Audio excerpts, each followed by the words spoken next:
Hey guys, how's it going? It's the Crypto Analyst here, and I hope all of you guys are having a good morning, evening, wherever you guys are from. And today we're going to be explaining cryptocurrency mining and why it was such a big part of cryptocurrencies of getting us to the point of where we're at today. So go and stick around for the video, and do not forget to hit the like and subscribe button, as it does help out the channel a lot, because the answer to this video is probably not what you were expecting. So in order to explain cryptocurrency mining and why it was such an essential part of the process of cryptocurrencies since back in 2008, we have to understand why cryptocurrencies and Bitcoin came into existence. So back in 2008, a guy or a group of people by the name of Satoshi Nakamoto came into cryptocurrencies, and they created it because they were tired of the current fiat systems failing. They were tired of hyperinflation, hyperdeflations, and the governments being in control of our money and simply printing more of it whenever they saw fit. And so what they did is they looked to gold as the standard, as something that has always held value throughout the entire course of history, and they enjoyed the idea of it having a set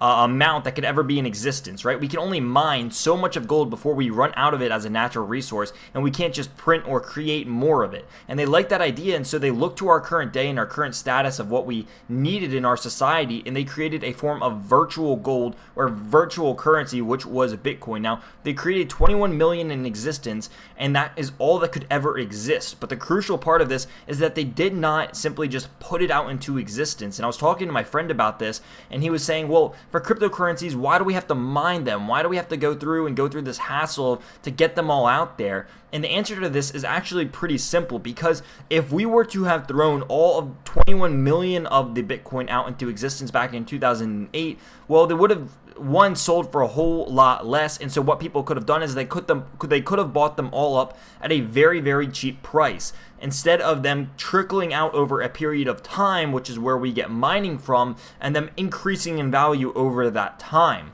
So what you do is, instead of having one specific set price on them, you have the mining solution, which is where mining comes in, and you have mining, which is essentially algorithms on your computer that you make your computer solve through either the graphics card or the processor, and you make your computer solve these extremely hard algorithms in order to unlock and find Bitcoin, much like a key in a lock.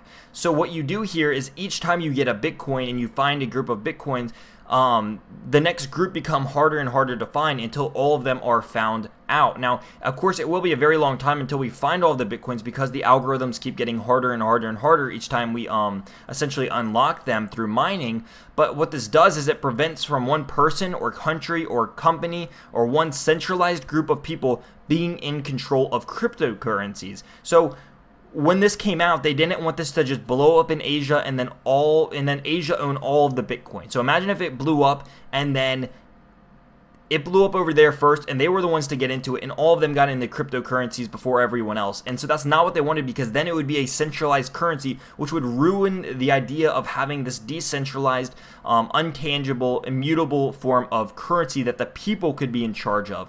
And so what they did is they created mining as a way to slowly drip out the currency through proof of work. Now, I understand that there is proof of stake and there is proof of memory and some of these other ones out there, but for this video, we're strictly talking about proof of work tokens, ones that have to be mined, much like Bitcoin and Ethereum and some of the other altcoins. So when they decided to do this, it was saying, one, since we're going to implement mining, we are not going to allow a centralized group of people or a company or a location to be in charge of all of the cryptocurrency, because if they were all dispersed out at one certain time and then they blew up in that area, then what you'd have is you would have that centralized location gobbling up essentially all of the cryptocurrency in that area. And so by them mining it and it becoming harder and harder and harder, it allows it to have time to grow and develop in the entire world to catch on, instead of just in a specific country, because we know that it's been blowing up in Asia right now.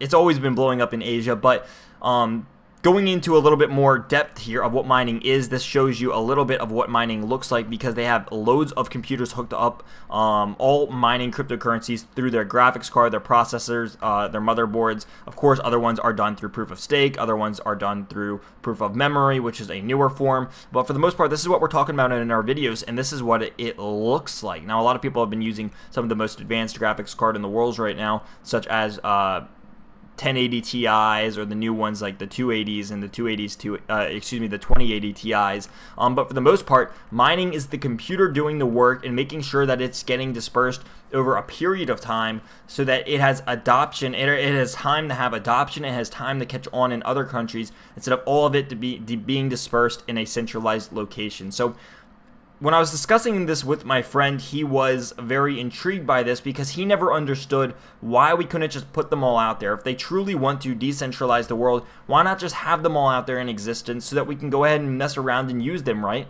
Why do we have to work for these things? And that's the answer. It is to solve a bigger problem of centralized power, and this is what really seeks to be the problem of that.